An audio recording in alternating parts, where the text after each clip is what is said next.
Bismillahirrahmanirrahim. Assalamualaikum warahmatullahi wabarakatuh.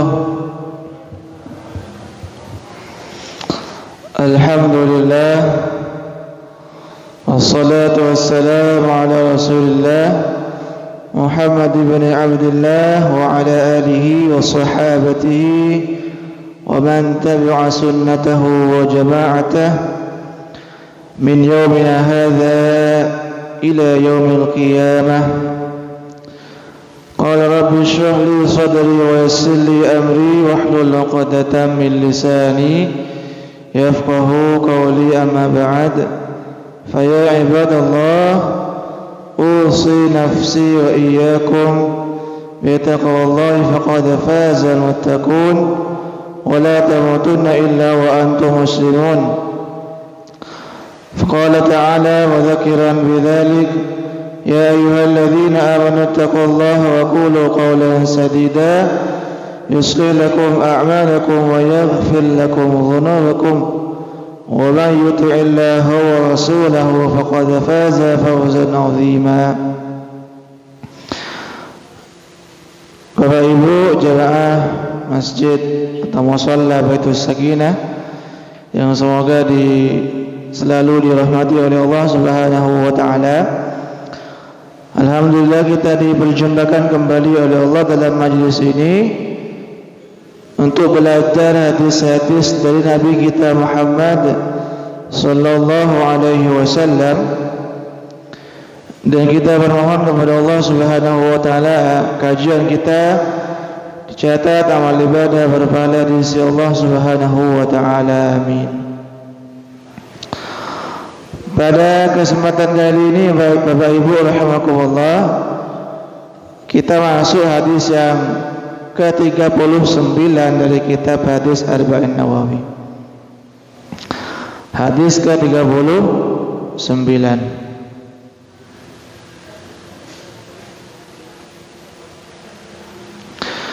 Kita bacakan hadisnya. An Ibnu Abbas radhiyallahu anhuma, dari Ibnu Abbas radhiyallahu anhuma, anna Rasulullah sallallahu alaihi wasallam qala, satu kali Rasulullah sallallahu alaihi wasallam pernah bersabda,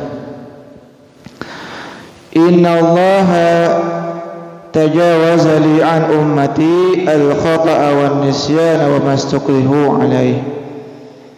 Kata Rasulullah sallallahu alaihi wasallam, sesungguhnya Allah memaafkan atas umatku al-khata'a, kealpaan atau kekeliruan yang tanpa disengaja, wa nisyana, dan lupa, wa mastukrihu alaihi, dan sesuatu yang dilakukan karena dipaksa.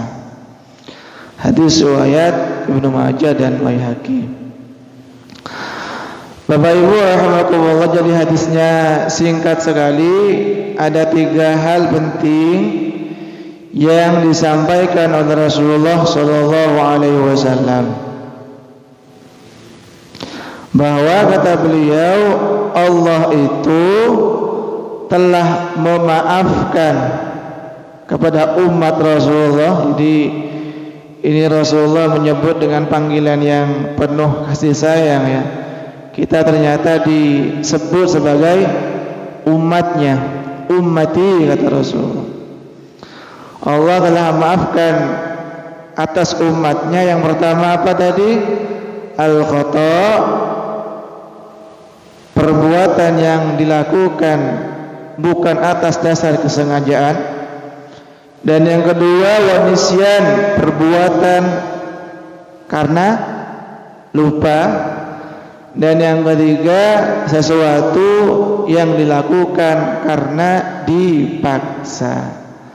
Allah mengampuni, memaafkan orang-orang yang seperti itu. Bapak Ibu rahimakumullah, jadi hadis ini sebetulnya berbicara tentang kemudahan di dalam Islam. Artinya perbuatan yang kita lakukan, yang perbuatan itu tidak didasarkan kepada kesengajaan, kita melakukan perbuatan itu karena lupa, atau kita melakukan perbuatan itu tidak atas dasar niat, hanya gara-gara dipaksa oleh orang lain, maka Allah mengampuni dosa kita. Tidak dicatat itu sebagai sebuah kesalahan yang mengakibatkan dosa. Itu pada intinya. Ini tentunya tidak perilaku ini atau rahmat Allah ini, kasih sayang Allah ini sebetulnya berlaku kepada umat Rasulullah sallallahu alaihi wasallam. Adapun umat-umat terdahulu itu, perbuatan yang dilakukan karena lupa atau karena tidak sengaja itu dianggap telah berdosa oleh Allah Subhanahu wa taala dan disiksa, diazab oleh Allah Subhanahu wa taala. Ini tentunya didasarkan kepada firman Allah dalam surah Al-Baqarah surah kedua ayat 286, surah ayat terakhirnya ya Pak Ibu. Ada sebuah doa, Rabbana la tu'akhirna in nasina aw akhtana. Rabbana wa la tahmil 'alaina isran kama hamaltahu 'alal ladzina min qablina. Rabbana wa la tuhammilna ma la taqata lana, dan seterusnya. Jadi di dalam doa itu Allah Subhanahu wa taala mengajarkan kepada sahabat-sahabat beliau atau kepada sahabat Rasulullah, Rabbana la tu'akhirna in nasina aw akhtana. Duhai Allah, janganlah azab kami, janganlah siksa kami atas perbuatan yang kami lakukan karena lupa dan tidak sengaja. Dan janganlah duhai Allah berikan beban kepada kami sebagaimana Engkau berikan beban itu kepada orang-orang sebelum kami. Artinya, Bapak Ibu rahimakumullah, orang-orang atau umat-umat terdahulu sebelum Rasulullah Muhammad sallallahu alaihi wasallam, kalau mereka melakukan kesalahan sekalipun itu karena lupa atau karena kealpaan, ketidaksengajaan, maka itu sudah cukup untuk dikatakan telah melakukan perbuatan kemaksiatan dan dosa, dan itu diazab, disiksa oleh Allah Subhanahu wa taala. Tetapi ternyata itu tidak terjadi kepada kita umat Rasulullah Muhammad sallallahu alaihi wasallam. Kita melakukan kesalahan yang itu karena lupa, tidak sengaja dan dipaksa, maka itu tidak dicatat sebagai sebuah kesalahan dan dosa. Allah memaafkan. Itu sebetulnya pada intinya.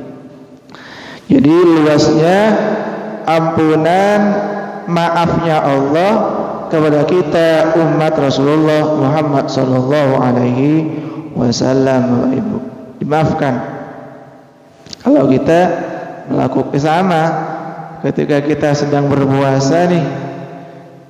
Pas berpuasa, yang sebetulnya makan dan minum bagi orang yang berpuasa itu adalah sesuatu yang dapat membatalkan puasa, tapi ternyata di siang hari kita lupa makan, termasuk minum, bahkan mohon maaf, misalkan juga sampai berhubungan badan, berhubungan intim, tapi karena lupa, maka itu tidak membatalkan puasa itu. Ini sebagaimana hadis Rasulullah sallallahu alaihi wasallam, man nasiya wa huwa shaimun fa akala aw shariba falyatimma shaumahu fa innama at'amahu Allah wa saqahu. Barang siapa, kata Rasulullah, yang dia nasiyah lupa.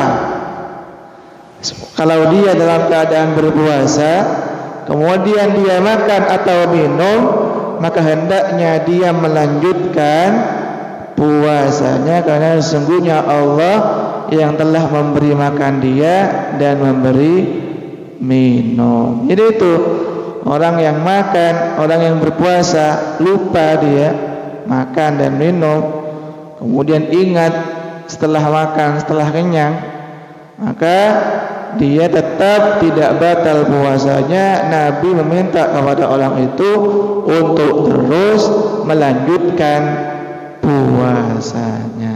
Nah, ini maksud dari hadis yang tadi, bahwa Allah Subhanahu wa taala sudah memaafkan perbuatan yang dilakukan atas dasar lupa, ketidaksengajaan, dan karena dipaksa, tekanan yang luar biasa, sampai mungkin nyawa kita terancam. Bapak Ibu rahimakumullah, ada banyak contoh sebetulnya kasus di mana Allah Subhanahu wa taala memaafkan dosa-dosa kita yang dilakukan atas dasar kealpaan. Apa itu kealpaan, Bapak Ibu? Ya, kealpaan, jadi nggak sengaja gitu ya. Jadi kesalahan, kekeliruan yang kita lakukan itu bukan atas dasar kesengajaan, itu alpa, itu kealpaan gitu ya, atau lupa ataupun terpaksa. Misalkan berkaitan dengan pembunuhan, di membunuh tidak sengaja, itu Allah tidak mencatat itu sebagai sebuah kesalahan yang mengakibatkan dosa, tetapi tetap ada denda-dendanya. Misalkan Allah sebutkan di dalam Al-Quran, Bapak Ibu, surah An-Nisa surah ke-4 ayat ke-92, kata Allah, wa ma kana lil mu'minin ay yaqtula mu'minan illa khata'a wa man qatala mu'minan khata'an fatahriru raqabatin mu'minatin wa diyatun musallamatun ila ahlihi illa ayasaddiqu. Kata Allah, barang siapa yang membunuh seorang mukmin khata'a, karena keliru, tidak sengaja, maka tidak ada dosa baginya, tetapi Allah memberikan denda kepada orang itu. Apa dendanya? Berupa memerdekakan budak dan memberikan sejumlah uang atau sejumlah harta kepada keluarga orang yang sudah dia bunuh tidak sengaja itu, kecuali keluarga korban mengikhlaskan, udah nggak usah ngasih apa-apa. Itu jadi ada, dan ini memang sebetulnya terjadi ya, ini termasuk bagian dari hukum kita sebetulnya. Hukum di negara kita itu pembunuhan yang tanpa disengaja itu kan hukumannya ringan ya.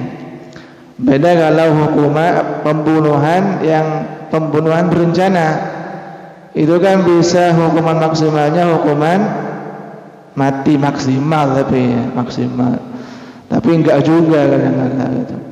Jadi pembunuhan yang direncanakan itu berat hukumannya, tetapi ketika pembunuhan itu tidak ada rencana sama sekali dan memang tidak ada niatan untuk membunuh, tapi ternyata misalkan ada supir gitu ya, supir naik motor, naik mobil, dia udah hati-hati, sudah sesuai rambu-rambu lalu lintas jalannya, bahkan kecepatannya cuma 40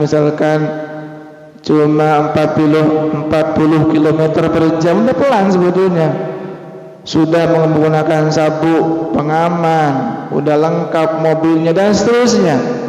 Tapi ternyata qadarullah, tiba-tiba ada orang di jalan gak lihat-lihat, nyebrang langsung, ketabrak orang itu.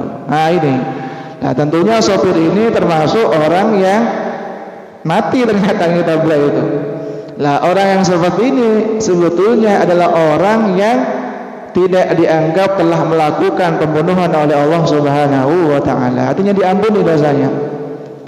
Tidak dicatat sebagai orang yang telah membunuh yang mengakibatkan dia mendapatkan dosa itu. Tetapi Allah memberikan penjelasan bahwa orang ini kalau mampu memerdekakan budak dan memberikan wadiyatun sejumlah harta kepada orang yang keluarga yang terbunuh, kalau tidak mampu, hukum Islam mengatakan orang itu berpuasa selama 2 bulan. Lama sebetulnya 2 bulan itu lama. Tetapi pada intinya Bapak Ibu rahimakumullah, pembunuhan yang seperti itu tidak dianggap dosa oleh Allah Subhanahu wa taala. Kalau dulu itu di zaman Nabi biasanya terjadi ketika perang. Ketika perang enggak jelas mana lawan mana kawan, karena semuanya wajahnya tertutup, sama-sama menggunakan baju perang gitu ya. Pokoknya yang ada dekatnya disabet aja gitu ya, nggak tahu kawan, nggak tahu lah lawan. Ternyata ketika kena sabetan, pas kena temannya sendiri itu. Nah, itu tidak termasuk di situ. Artinya orang seperti ini diampuni dosanya oleh Allah Subhanahu wa taala, tidak dianggap telah melakukan pembunuhan orang mukmin. Karena bagaimanapun Bapak Ibu, membunuh itu adalah dosa yang sangat-sangat besar, lebih-lebih yang dibunuh itu adalah orang mukmin. Walaupun sebetulnya orang non muslim pun kalau dibunuh dosa besar juga ya. Tetapi lebih-lebih itu adalah orang mukmin, orang saleh. Maka kalau kita membunuh dengan sengaja orang seperti itu, dosanya besar dan diancam oleh Allah akan masuk neraka jahanam. Kata Allah Subhanahu wa taala, Allah sebutkan di Quran surah An-Nisa ayat 93-nya. Kata Allah, wa may yaqtul mu'mina muta'ammidan fajazaohu jahannam khalidan fiha, dan seterusnya. Barang siapa yang membunuh seorang mukmin muta'ammidan dengan sengaja, fajazaohu jahannam, maka balasannya adalah neraka jahanam. Diancam oleh Allah dengan neraka jahanam. Jadi itu contoh kasus pertama tentang ketidaksengajaan, maka kita melakukan pembunuhan yang tidak disengaja. Itu insyaallah diampuni oleh Allah Subhanahu wa taala. Contoh berikutnya tentang ketidaksengajaan atau lupa yang diampuni oleh Allah Subhanahu wa taala, terkait dengan takhirus shalah an waqtiha, mengakhirkan salat. Disebutkan di sini, misalkan ada orang tidur jam 10 siang atau jam 11 siang. Dia sudah niat tidurnya ini sebentar, nanti zuhur akan bangun. Ternyata dia mungkin sudah siapkan alarm gitu ya. Udah siapkan alarm, ternyata gak bangun. Bangunnya jam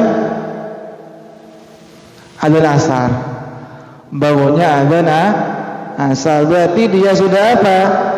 Sudah kelewat sholat zuhur. Padahal Bapak Ibu, meninggalkan sholat itu dosa besar itu dosanya.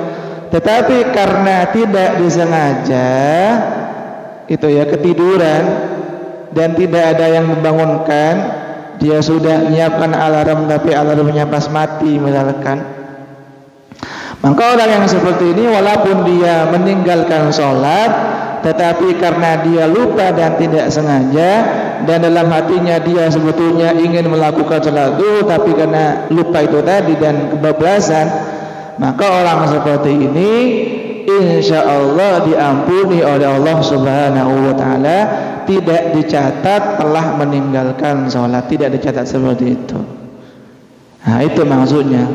Ini kan bagian dari karunia Allah, Bapak Ibu. Kita diampuni kalau melakukan kesalahan yang itu tidak disengaja. Makanya di sini disebutkan kata Rasulullah sallallahu alaihi wasallam, "Man nasiya salatan falyusalli idza dzakaraha la kaffarata la illa dzalik." Barang siapa yang lupa melakukan salat, maka hendaknya dia salat ketika dia ingat. Makanya dalam fikih itu ada sebagian ulama menyebut ada qada'us shalah, mengqada' salat. Ada itu sebagian literatur fikih menyebutkan kalau kita misalkan artinya salat zuhur yang dia tinggalkan tadi diganti, tetap diperbolehkan dilakukan sekalipun sudah masuk waktu asar. Itu ada qada'us shalah, itu mengqada', mengganti salat di waktu yang lain. Tetapi tadi orang tersebut tidak dicatat telah melakukan perbuatan dosa. Ini penting sekali, Pak Ibu. Itu yang contoh yang kedua. Contoh yang ketiga tentang pemaksaan. Paksaan. Kalau di Quran itu contoh pemaksaannya berupa mengucapkan kalimat-kalimat kafir. Jadi kita dipaksa nih, ditodong celurit, mana mungkin orang Madura gitu ya, ditodong celurit atau mungkin ditodong pistol. Ayo, kamu ucapkan Allah dua misalkan gitu. Itu kan Tuhanku dua. Itu kan kalimat-kalimat kekafiran. Kita dipaksa untuk mengatakan kalimat-kalimat yang mengandung kekafiran. Ya kan kita dipaksa nih, Pak Iqbal misalkan dipaksa ditodong pistol udah di kepalanya gitu. Ayo ucapkan kalimat kata Allah itu dua.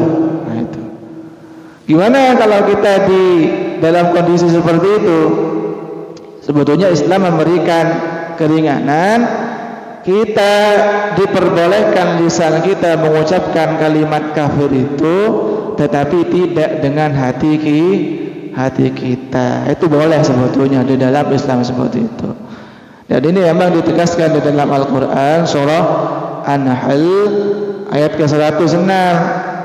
Kata Allah, "Man kafara billah min ba'di imanihi illa man ukriha wa qalbuhu mutma'innun bil iman walakin man syara bil kufri sadran fa 'alaihim ghadabun minallah wa lahum 'adzabun 'adzim."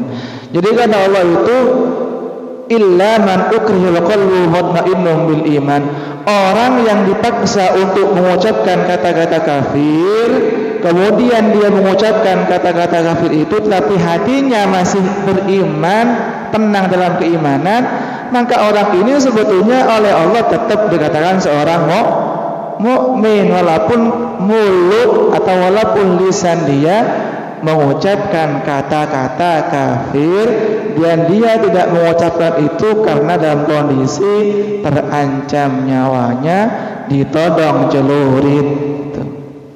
Arek katanya itu boleh, tetapi ya Pak Ibu, tetapi kalau kita mampu untuk mereda, kita mampu untuk melawan, sebaiknya kita tidak mengucapkan kata-kata kafir itu. Kalau memang kita mampu kuat gitu ya. Kalau kita kuat untuk tidak seperti Bilal lah gitu ya. Siapa seperti Bilal, seperti Bilal bin Rabah itu kan.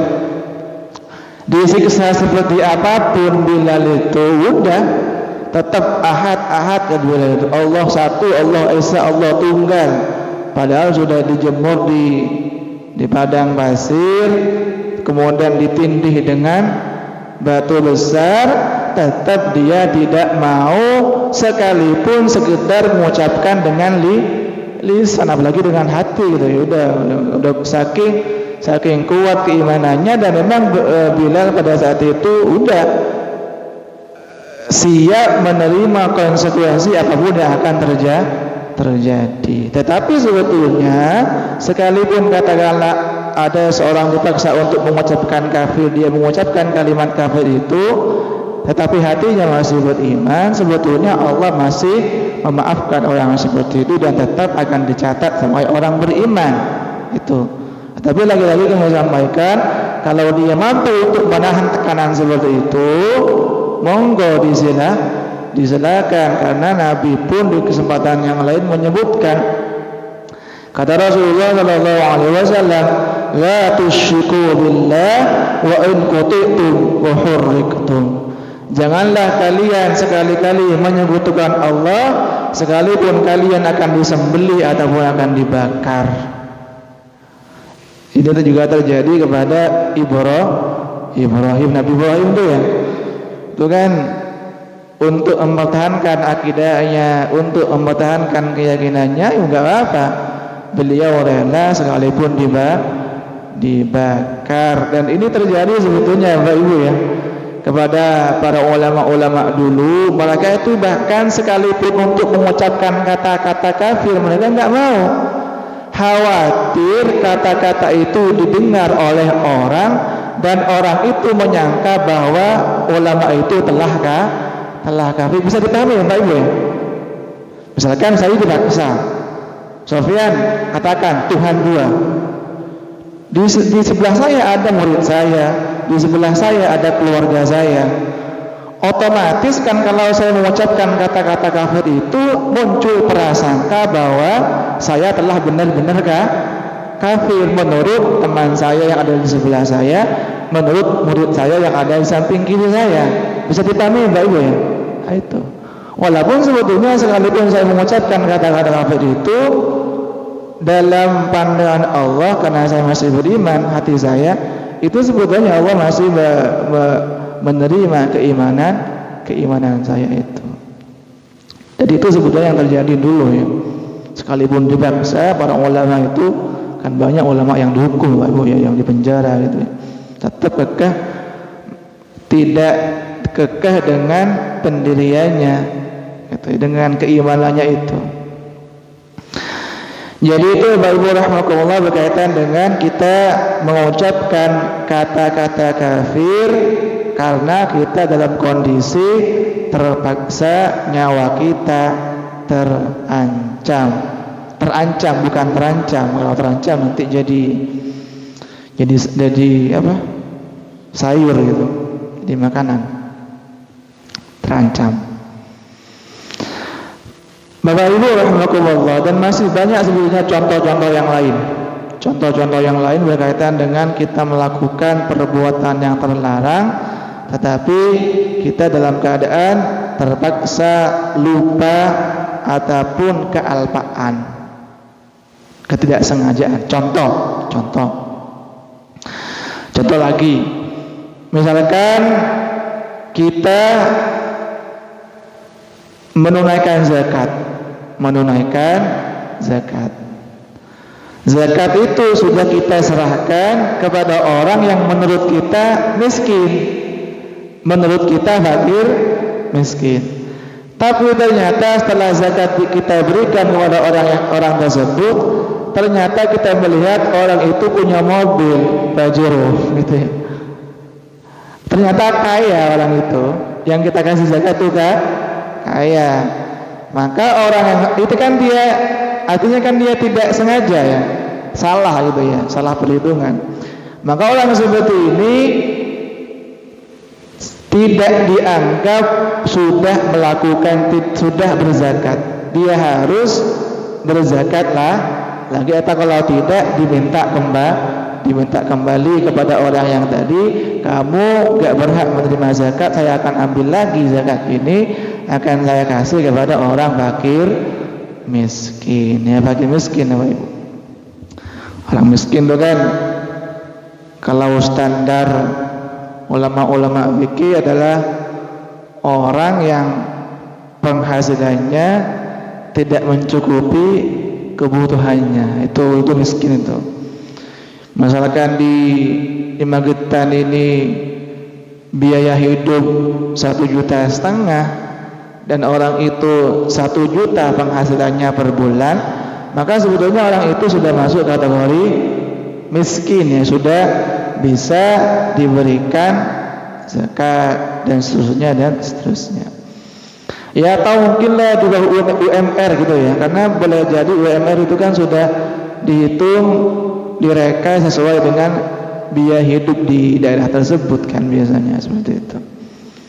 Ya, kalau fakir lebih parah daripada itu. Kalau fakir itu ya berarti kalau 1,5 juta biaya hidup, fakir itu ya mungkin 500.000, atau bahkan orang fakir itu dia tidak tahu apa yang akan dia makan besok, itu tuh fakir itu lebih parah gitu. Itu contoh berikutnya, dia orang yang memberikan zakat kepada orang yang dia sangka fakir miskin, tapi ternyata yang dia kasih adalah orang kaya. Maka orang yang seperti ini belum dikatakan telah menunaikan zakat. Kenapa? Karena orang yang dia kasih bukan orang yang berhak menerima zakat.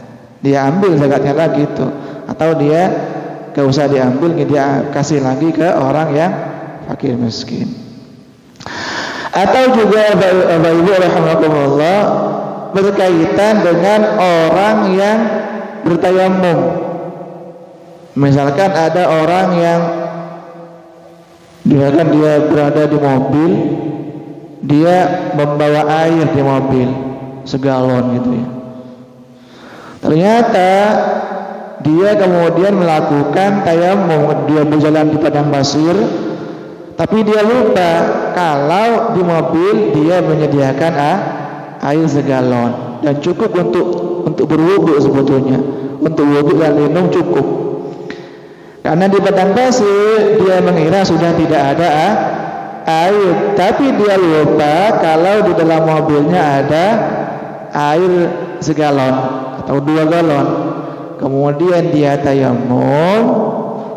Setelah tayamum, dia ternyata ingat kalau di dalam mobilnya ada air. Maka orang seperti ini harus mengulangi wudunya, atau bahkan kalau dia sholat harus mengulangi sholatnya, kalau memang belum masuk waktu sholat berikutnya. Jadi itu. Atau juga Bapak Ibu rahimakumullah, contoh dari kealpaan atau lupa itu yang diampuni oleh Allah Subhanahu wa taala. Misalkan kita minum khamr tanpa disengaja, kan sekarang banyak ya khamr capnya madu, ada atau tidak? Sebelumnya khamr tapi gambarnya madu gitu. Kan sekarang banyak kamuflase Pak Ibu ya. Jadi arak mereknya madu mereknya arak. Itu kan sekarang seperti itu. Udah kebolak-balik gitu kan. Misalkan dia ke rumah temennya, dia tidak tahu kalau temannya itu naudzubillah seorang pemabuk, katakanlah seperti itu. Dia kemudian ada minuman di depan meja temannya, kemudian dia minum. Ternyata itu adalah naudzubillah khamr. Dia minum khamr itu tidak dengan sengaja, walaupun sebetulnya minum khamr itu besar dosanya bagus ya. Bahkan kata Nabi itu, tidaklah seorang itu minum khamr kalau dia dalam keadaan beriman. Bayangkan loh itu. Seorang itu tidak akan minum khamr kalau pada saat itu dia dalam keadaan beriman. Nah, itu saking besarnya dosa minum arak atau khamr, minum keras itu. Tapi orang ini minum khamr tidak dengan sengaja, maka tentunya yang dilakukan itu diampuni oleh Allah Subhanahu wa ta'ala. Jelas ini ya Bapak Ibu, jelas sekali, karena dia tidak sengaja itu. Tetapi ya Bapak Ibu rahimakumullah, kalau kesalahan kita itu menyangkut dengan harta orang lain, sekalipun itu tidak dianggap dosa oleh Allah, maka tetap harus ada ganti rugi seperti tadi ya, menabrak orang atau menabrak toko orang tanpa sengaja gitu ya. Kadang kita lagi nyetir mobil, tiba-tiba kemudian nabrak apanya orang, misalkan entah itu tokonya orang dan itu tentunya dia tidak sengaja menabrak itu. Tentunya orang seperti ini tidak dianggap zalim oleh Allah, karena dia merusak toko orang tidak dengan sengaja. Tetapi hukum Islam tetap mengatakan orang ini tetap harus ganti rugi ya Pak Ibu.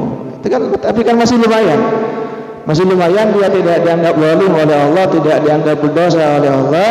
Tetapi dalam hubungan dia dengan orang lain, dengan hubungan secara sosial, dia tetap harus mengganti kerugian yang dialami oleh pemilik toko itu harus dia tanggung, karena berkaitan dengan hak orang lain. Jadi itu mungkin Bapak Ibu rahimakumullah berkaitan dengan lupa. Akan tetapi perlu diperhatikan juga Bapak Ibu, kalau kelupaan kita itu dikarenakan kelalaian kita, boleh jadi itu tetap dianggap berdosa oleh Allah Subhanahu wa ta'ala. Saya ulangi ya, kalau kealpaan kita itu dikarenakan memang karena kelalaian kita memang sebetulnya yang lalai itu ya, maka itu sebetulnya kita akan dianggap berdosa oleh Allah Subhanahu wa ta'ala. Misalkan contoh kecilnya ya, misalkan azan maghrib sudah tinggal 2 menit, kita masih tidur di situ. Azan maghrib tinggal 2 menit, kemudian kita tidur. Setelah itu kita juga tidak meminta keluarga kita untuk membangunkan kita juga tidak menyiadakan alarm, gitu ya. Kemudian kita tidur, bablas bangun subuh. Nah itu orang yang seperti ini gitu ya, masuk kategori lalai. Boleh jadi orang ini dicatat berdosa oleh Allah Subhanahu wa ta'ala, karena dia lalai. Bayangkan azan udah dikit lagi dia masih tidur, dia lalai. Dia termasuk orang yang meninggalkan sholat. Termasuk juga misalkan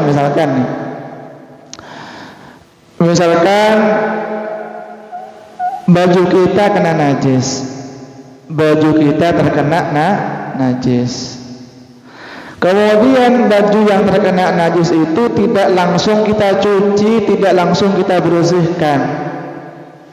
Kemudian ketika masuk waktu sholat, baju yang terkena najis yang lupa kita bersihkan itu kita pakai sholat.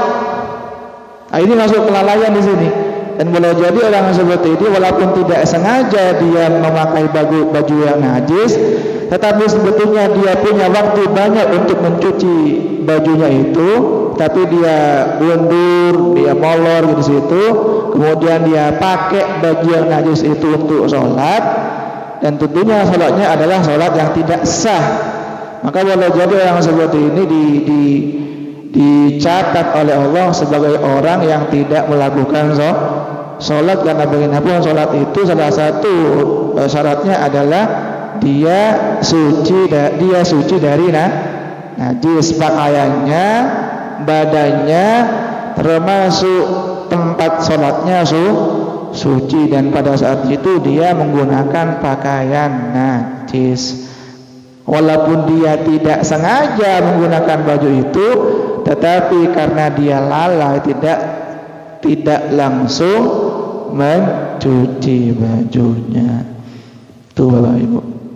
Jadi syarat kita diampuni oleh Allah ketika kita tidak sengaja melakukan kesalahan itu ketika kita sudah berhati-hati, tidak lalai. Kalau kata orang itu human error katanya, human error gitu. Kesalahan kita itu sebetulnya. Bapak Ibu alhamdulillah, contoh berikutnya ini kita bahas contoh-contoh saja Bapak Ibu ya, biar lebih real kita. Contoh berikutnya ini disebutkan di sini dalam kitab ini. Contoh yang berkaitan dengan menyembelih hewan, hewan. Lupa mengucapkan, melafalkan bismillah. Walaupun ini sebetulnya masih ada perbedaan pendapat ya di kalangan para ulama berkaitan dengan mengucapkan bismillah ketika menyembelih itu apakah masuk kategori syarat atau sekedar kesunahan saja. Adapun kalangan mazhab Syafi'i dan sebagian dari pendapat dalam mazhab Hambali menyatakan bahwa melafalkan bismillah itu ketika menyembelih itu sunnah, bukan wajib. Artinya ketika ada seorang muslim menyembelih hewan, binatang, sapi, hewan kurban misalkan, dia tidak mengucapkan, tidak melafalkan bismillah, maka sembelihannya itu tetap boleh, tetap sah, boleh dimakan. Itu. Adapun dalam pandangan yang lain, misalnya kalau kita ikut dalam mazhab Hanafi dan Maliki, bahwa melafalkan bismillah itu adalah wajib. Wajib gitu ya. Sebagaimana firman Allah Subhanahu wa taala dalam Al-Qur'an surah Al-An'am surah ke-6 ayat 120, kata Allah, wa la ta'kulu mimma lam yuzkar ismullah alaihi wa innahu fisq. Kata Allah, janganlah kalian makan binatang yang disembelih dengan tidak disebut nama Allah Subhanahu wa taala, karena yang demikian itu merupakan bagian dari kefasikan, dosa besar. Ini sebetulnya yang dipegang oleh kalangan ulama Maliki dan Hanafi. Kalau kita ikut pendapat ini ya Bapak Ibu ya rahimakumullah, bahwa melafalkan bismillah itu wajib ketika menyembelih binatang, dan seandainya kita lupa, gimana kalau kita lupa ketika menyembelih binatang kemudian lupa melafalkan bismillah, apakah kemudian binatang yang sudah disembelih itu halal dimakan atau tidak?